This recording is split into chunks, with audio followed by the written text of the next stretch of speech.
On va faire un point sur le marché obligataire parce que là aussi, bien sûr, on regarde de très très près ce qui se passe autour de la Grèce, pas seulement, mais surtout en provenance de Grèce. Yannick Lopez qui est avec nous au téléphone. Yannick, bonjour. Bonjour. Bienvenue Yannick Lopez, directeur de la gestion de taux chez Ophi Asset Management. On est en position attente là aussi. Il faut rappeler un petit peu de quoi sera faite cette semaine, Yannick, avec ce dossier grec, bien sûr, qui reste au cœur des préoccupations. On rappelle, nouveau remboursement à effectuer de 300 millions d'euros, je crois, au FMI d'ici la fin de la semaine. Bon voilà, les semaines se suivent et se ressemblent et le marché obligataire reste un petit peu sous tension quand même. Oui, il reste clairement sous tension. Effectivement, il y a un peu plus de 300 millions qui doivent être remboursés au FMI vendredi. Au total, sur le mois de juin, c'est un petit peu plus d'1,5 milliard que la Grèce doit rembourser au FMI. Et ouais, c'est ça. Ouais. Et si on regarde un tout petit peu au-delà, il y a également un petit peu moins de 7 milliards que la Grèce va devoir rembourser à la Banque Centrale Européenne sur une échéance de fin juillet et de fin août. Donc, c'est-à-dire que sur les 3 prochains mois, c'est un peu plus de 8 milliards que la Grèce va devoir rembourser. Il est clair que pour l'instant, elle est loin elle les a pas du tout. Donc le sujet aujourd'hui, effectivement, on se focalise sur le remboursement de vendredi des 300 millions, mais d'une manière générale, de toute façon, le problème de solvabilité de la Grèce n'est pas du tout résolu. Et même si un accord devait être trouvé, accord technique ou accord un petit peu plus global, je pense que la Grèce, de toute façon, ne pourra pas échapper à un troisième programme d'aide, puisqu'elle ne peut pas, pour l'instant, faire face à ces échéances sur les 3 prochains mois. Oui, des échéances effectivement, comme vous le disiez, au-delà du 30 juin, qui est la date à laquelle expire le deuxième plan d'aide alloué à la Grèce.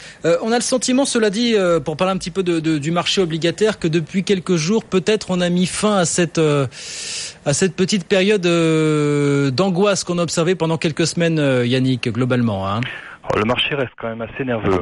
Ouais. Il reste assez nerveux.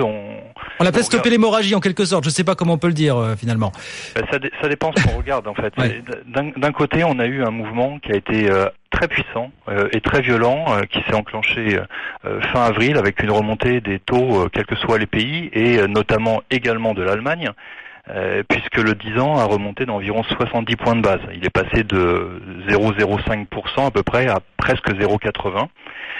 Là, aujourd'hui, il traite un tout petit peu en dessous 0,50, donc c'est-à-dire qu'il a effacé 30 points de base sur les 70, et il le fait effectivement dans un certain calme, c'est-à-dire qu'en fait, le rendement a tendance à baisser presque continuellement tous les jours et dans une ampleur assez mesurée. Donc de ce côté-là, effectivement, on a l'impression que ça se calme un petit peu, la nervosité se calme un petit peu, mais d'un autre côté, on voit qu'il y a encore beaucoup de volatilité sur les taux périphériques, notamment espagnols, italiens, portugais, grec évidemment, mais ça, l'absence de liquidité fait que les fluctuations intraday sont très violentes, mais voilà, on voit qu'il y a quand même beaucoup de nervosité encore. L'écart de rendement entre l'Italie et l'Allemagne, par exemple, est au-dessus de 140 points de base, donc c'est un assez net écartement depuis quelques semaines, de 30 à 40 points de base à peu près d'écartement. Donc voilà, on sent que les investisseurs sur le marché obligataire sont encore extrêmement nerveux.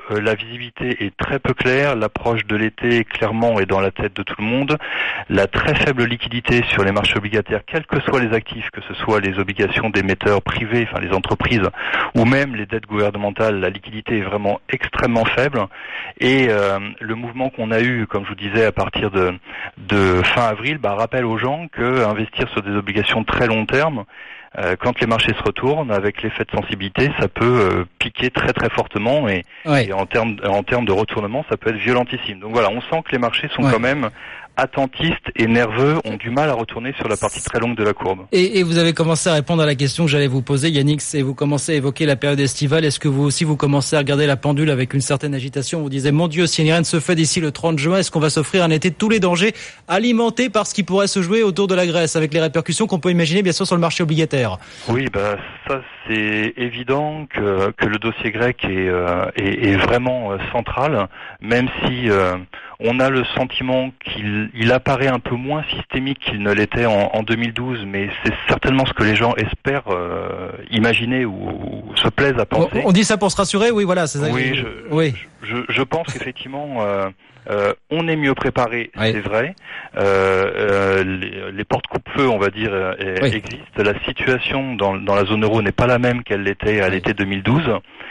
Maintenant, je crois sincèrement que si la Grèce devait être contrainte à la sortie, c'est une boîte de Pandore qui s'ouvre et moi, il m'apparaît assez clair que la tension sur les taux périphériques, tous les pays qui sont sous programme ou qui ont des situations budgétaires relativement tendues, à mon avis, ça va forcément ramener de la volatilité. Et si ça se fait dans une période estivale un petit peu où les intervenants sont moins présents, il est probable qu'effectivement on ait comme c'est souvent le cas à travers les étés, un été pas si tranquille que ça. Il n'y a plus vraiment d'été tranquille malheureusement sur les marchés, mais effectivement c'est l'échéance qu'on commence à regarder, cette saison estivale, celle de tous les dangers désormais. Merci beaucoup Yannick en tout cas d'avoir été avec nous cet après-midi sur BFM Business. Yannick Lopez, directeur de la gestion de taux chez Ophi Asset Management.